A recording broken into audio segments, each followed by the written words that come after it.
कोटा में लोकसभा अध्यक्ष ओम बिरला ने मीडिया के साथ गेट टुगेदर किया और इस दौरान बिरला ने कोटा सहित देशवासियों को नववर्ष की शुभकामनाएं दी। साथ ही कहा कि ये साल सभी के जिंदगी में खुशहाली लेकर आए, ऐसी हमारी कामना है। वहीं कोरोना संक्रमण को लेकर बिरला ने कहा कि देश के प्रत्येक नागरिक ने कोरोना से लड़ाई लड़ी है और उसको हराया भी है। भविष्य में सुरक्षा की दृष्टि से हो रहे कोरोना के वैक्सीन उपयोगी हो, ऐसी हमारी कामना है।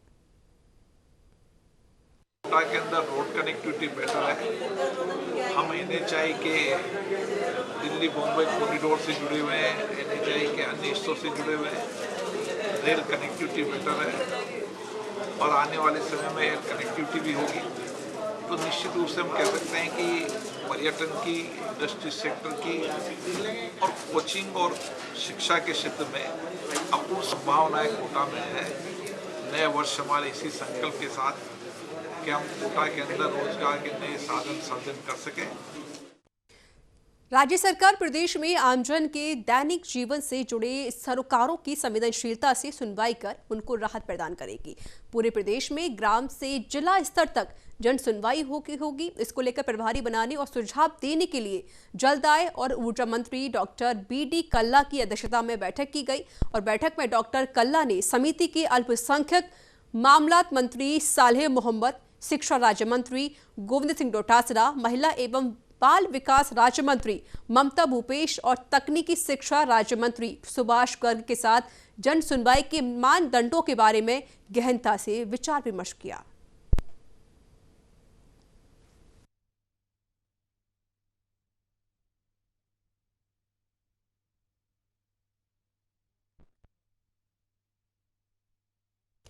प्रदेश में 3 विधानसभा सीटों पर होने वाले उपचुनाव को लेकर बीजेपी एससी मोर्चा के प्रदेश अध्यक्ष कैलाश मेघवाल का बड़ा बयान सामने आया है।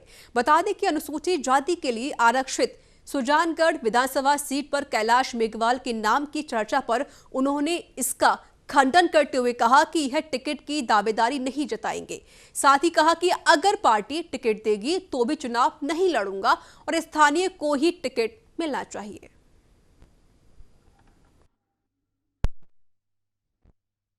तीनों विधानसभा क्षेत्रों में सभी मोर्चों की अपनी अपनी योजना है और हमारी एससी मोर्चे की भी योजना है और तीनों ही विधानसभा को फोकस करके और एससी वर्ग में बड़ा अभियान भी चलाएंगे, छात्रवृत्ति योजना को बताएंगे और एससी के संवेदन करके एससी वर्ग के लिए जो आदरणीय मोदी जी ने किया है वो सारा बताने का काम भी करेंगे और राज्य सरकार की विफलताओं को वहाँ उजागर करने का काम करेंगे।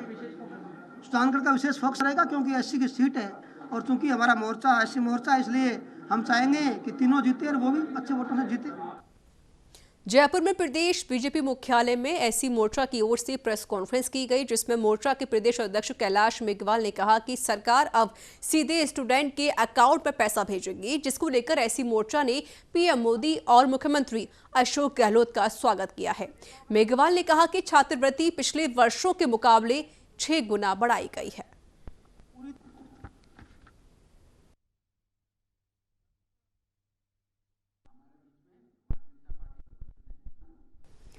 जयपुर में स्वास्थ्य को लेकर जागरूकता, स्वास्थ्य सेवाएं उपलब्ध कराने के बारे में जानकारी देने के लिए जस्ट हेल्थ और वेलनेस ऐप लॉन्च किया गया। बता दें कि जीएलएन मार्ग पर आरएएस क्लब सभागार में आयोजित कार्यक्रम में हेल्थ एंड वेलनेस ऐप और न्यू ट्यूब चैनल निरोग मंत्र लॉन्च किया गया। इस अवसर पर 8 हॉस्पिटल, 2 लैब, हेल्थ केयर क्षेत्र के प्रतिनिधियों ने भाग लिया और वहीं आपको बता दें कि ये हेल्थ इंश्योरेंस सेक्टर के बीच आ रही दूरी को कम करने के उद्देश्य से लॉन्च किया गया है।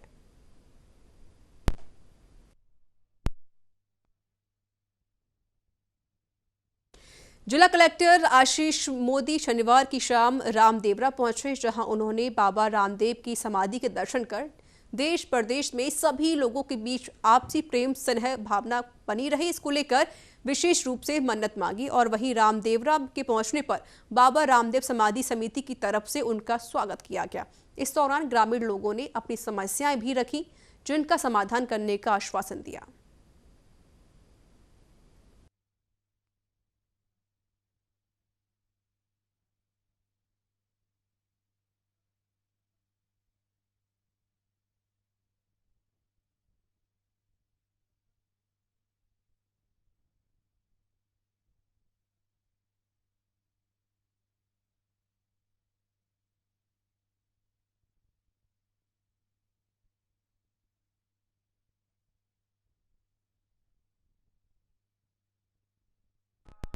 मुझे इस बात की खुशी है कि यहाँ पर मंदिर मैनेजमेंट कमेटी के द्वारा और सभी श्रद्धालुओं के द्वारा कोविड-19 के प्रोटोकॉल्स को पूरी तरह से फॉलो किया जा रहा है। और जिस तरह से मंदिर संचालित हो रहा है, एक श्रद्धालुओं की श्रद्धा और कोविड-19 के लिए जो गाइडलाइंस हैं उसमें बैलेंस बनाते हुए अच्छी तरह से संचालित किया जा रहा है। We are happy about it. हैं श्री गंगानगर के जिला कलेक्टर महावीर प्रसाद वर्मा घड़साना दौरे पर रहे। इस दौरान जिला कलेक्टर क्रय विक्रय सहकारी समिति पहुंचे, जहां उन्होंने निरीक्षण कर अधिकारियों के साथ बैठक की और आवश्यक दिशा निर्देश भी दिए। वहीं न्यूज इंडिया संवाददाता विकास पारिक ने जिला कलेक्टर से खास बातचीत की। इस दौरान उन्होंने कोरोना समेत किसानों के मुद्दे पर अपनी बात रखी। श्री गंगानगर जिले के जिला कलेक्टर आज घड़साना दौरे पर रहे और क्रय विक्रय सहकारी समिति सहित तमाम जो कार्यालय हैं उनका औचक निरीक्षण किया गया है।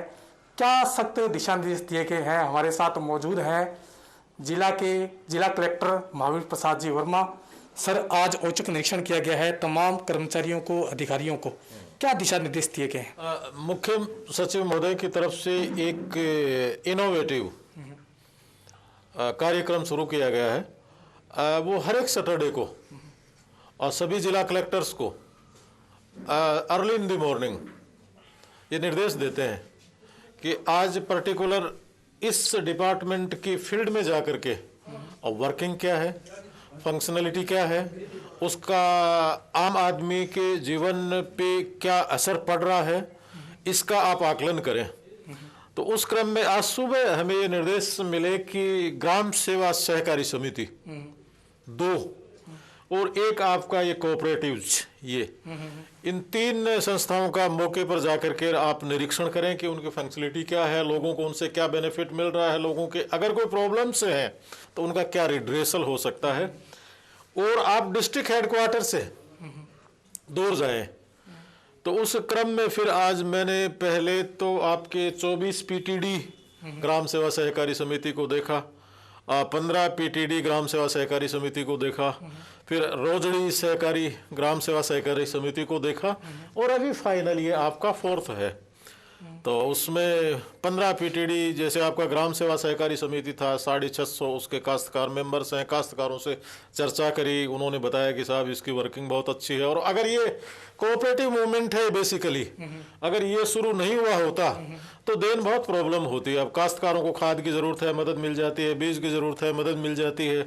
ग्राम सेवा सहकारी समिति वो 50,000 रुपये तक का शॉर्ट टर्म लोन देती है, वो फैसिलिटी मिल जाती है। तो हमारी तरफ से पूरी तैयारियां हैं और अभी हो सकता है कि इसका जो फर्स्ट जो फेज आएगा वो जल्दी शुरू हो जाएगा। बिल्कुल, ये थे हमारे साथ जिला कलेक्टर महावीर प्रसाद जी, जिनका कहना है कि किसानों की समस्याओं को तुरंत निराकरण किया जाएगा और कोरोना वैश्विक महामारी के लिए तमाम प्रयास किए जा रहे हैं। वहीं सजग और सतर्क रहें ताकि इस महामारी से बचे। मैं मेरे सहयोगी राकेश के साथ विकास पारिक, न्यूज इंडिया, घड़साना। भीलवाड़ा के जिला कलेक्टर शिव प्रसाद एम नकाते ने महात्मा गांधी अस्पताल के मातृ शिशु केंद्र का औचक निरीक्षण किया। निरीक्षण के दौरान कलेक्टर नकाते ने हॉस्पिटल में आई महिलाओं और उनके परिजनों से अस्पताल की व्यवस्थाओं का फीडबैक लिया। तो वहीं जिला कलेक्टर ने हॉस्पिटल में सुधारों के तहत नए मैकेनिकल लॉन्ड्री और न्यू चिल्ड्रन आईसीयू वार्ड का भी शुभारंभ किया।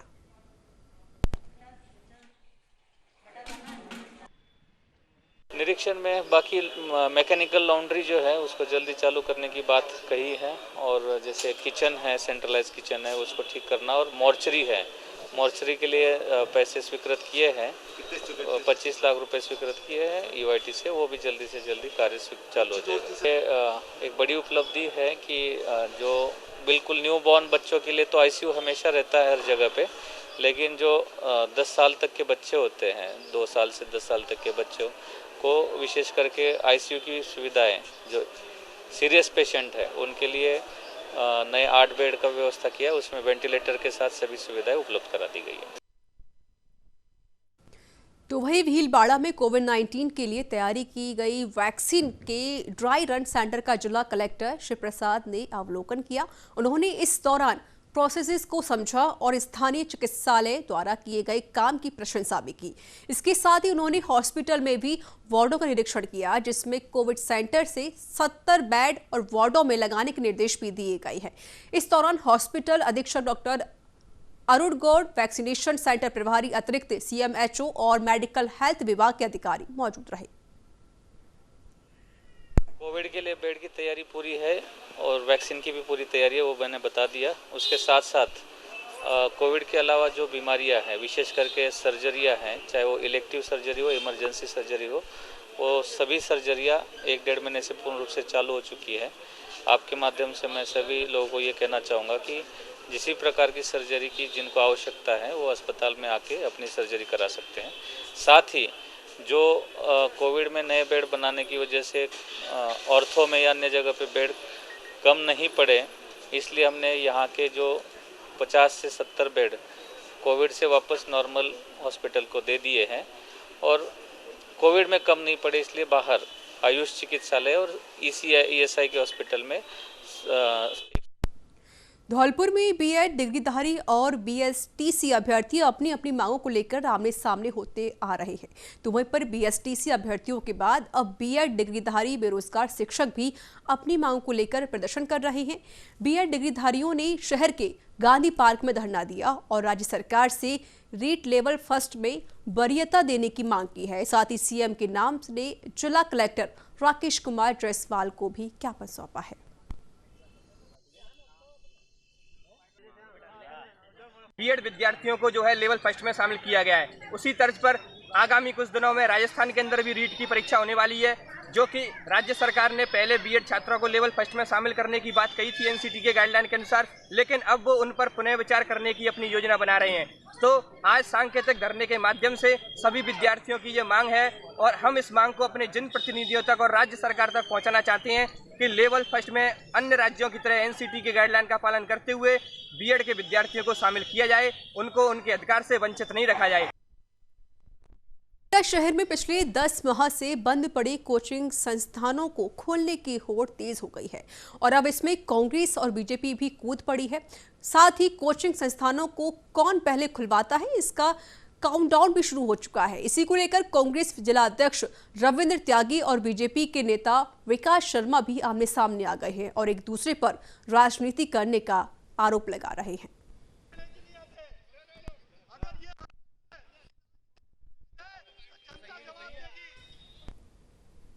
सिरोही जिला मुख्यालय के कलेक्टर परिसर में बार एसोसिएशन के लिए बनाए गए भवन का उद्घाटन किया गया। उद्घाटन सेशन न्यायाधीश विक्रांत गुप्ता और सिरोही विधायक संयम लोढ़ा ने किया। इस दौरान मौजूद अधिवक्ताओं ने संबोधित करते हुए विधायक लोढ़ा से कहा कि अदालत आज भी नागरिकों का हौसला कायम करने रखने वाली संस्था बनी हुई है।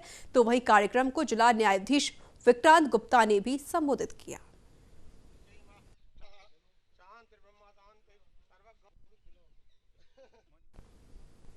पूर्व केंद्रीय मंत्री और पूर्व जालौर सिरोही सांसद बूटा सिंह का निधन होने से धौलपुर जिले में भी कांग्रेसियों में शोक की लहर है। तो पूर्व केंद्रीय मंत्री बूटा सिंह का धौलपुर जिले के कांग्रेसी नेताओं से पुराना और घनिष्ठ रिश्ता रहा है।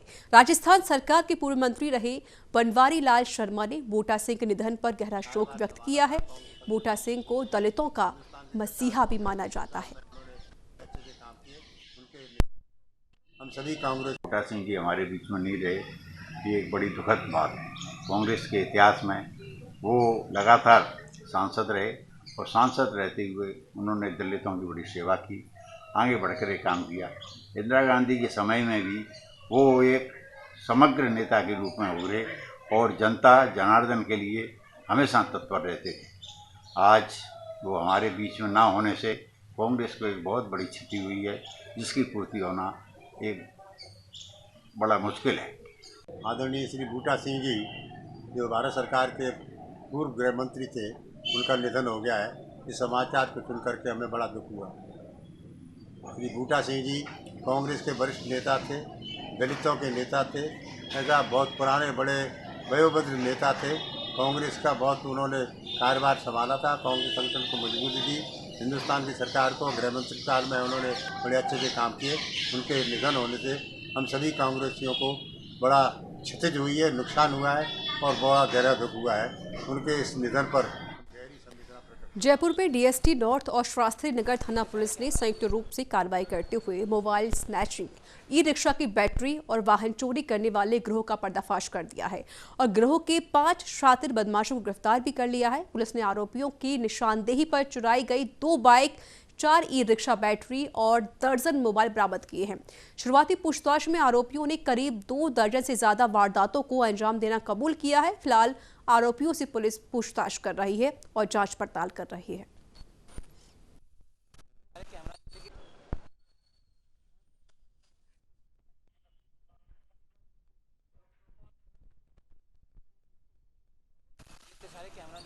जयपुर की मालपुरा गेट थाना पुलिस ने चोरी और वाहन चोरी करने वाले गिरोह का पर्दाफाश कर 30 सदस्यों को गिरफ्तार कर लिया है। पुलिस इन आरोपियों के पास से 2 मोटरसाइकिल, 2 लैपटॉप, 1 एलईडी और 2 टैबलेट, चोरी के 8 मोबाइल, 1 गैस सिलेंडर और सोने चांदी के गहने बरामद कर लिए हैं। पूछताछ में आरोपियों से जयपुर शहर के विभिन्न इलाकों से करीब 1 दर्जन से अधिक वारदातों को खुलासा हुआ है।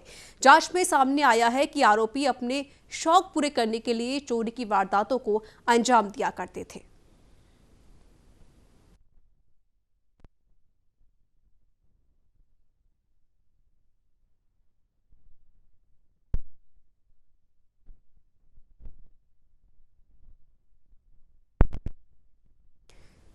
तो इसी के साथ राजस्थान लाइव में इतना ही। देश दुनिया की तमाम खबरों के लिए देखते रहिए न्यूज़ इंडिया। नमस्कार।